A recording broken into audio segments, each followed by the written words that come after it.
A new report from LinkedIn shows growing demand for eco-friendly jobs. Job listings requiring at least one so-called green skill rose roughly 15% last year. But the demand is outpacing the supply of qualified workers. Joining us now from Dublin, Ireland is Sue Duke. She is a vice president and head of global public policy for LinkedIn. Sue, good to have you. So this report names energy production and transportation as important green industries. That makes sense. But also finance. What's the role of the financial industry? If we're going to get to net zero, we need a whole of economy transformation. And that means finance will be one of the most critical sectors in powering this transition. We need enormous investments in innovation, in infrastructure, and we're also going to need new financial models and mechanisms to mitigate some of the most adverse impacts of climate change.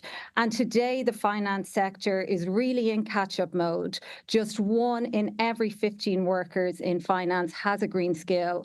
And so we need workers in that sector now and workers coming into that sector in the future, acquiring these skills and applying these skills so that we can power and finance this transition. Well, as I mentioned, the U.S. is lagging behind some European countries with qualified workers, but this is particularly true of the auto industry. Talk to us about this discrepancy.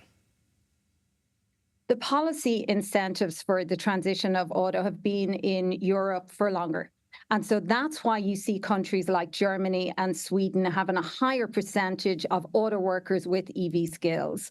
But that said, the US is catching up very, very quickly. We have started to see these policy incentives and these investments coming through very, very quickly. We're seeing US auto workers acquire these skills at record rates. And we see particular strength in states like Tennessee, Texas, and North Carolina, where we see workers, they see this opportunity, and they're starting to take advantage of it by acquiring these new green skills. Get ahead of it. I want to ask you about a very interesting thing I see here.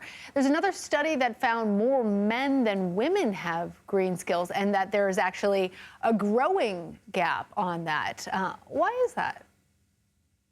That's right. Our own report and our own data shows that for every 2 men considered green talent on LinkedIn's platform, we have only 1 woman. And that means that we really need, again, to start investing in upskilling and reskilling men as well as women, because, of course, as we've seen in our data, these jobs are very resilient. These are the jobs of the future. And we need to ensure both men and women are in a spot where they can take advantage of this transition. In part, it's driven by the fact that a lot of these jobs we see workers coming from a STEM background, because a lot of these jobs are anchored in the fundamentals of maths and science and engineering. And we have a well-documented gap there between men and women in STEM. And partly it's because of the historic underrepresentation of women in some of these green sectors, like auto, like renewable energy. And again, we need to start investing in women, upskilling, reskilling, acquiring these skills, as well as broader workers, so that they can take advantage of the opportunity that the green transition presents. All right, Sue Duke, thank you. Pleasure. Thank you.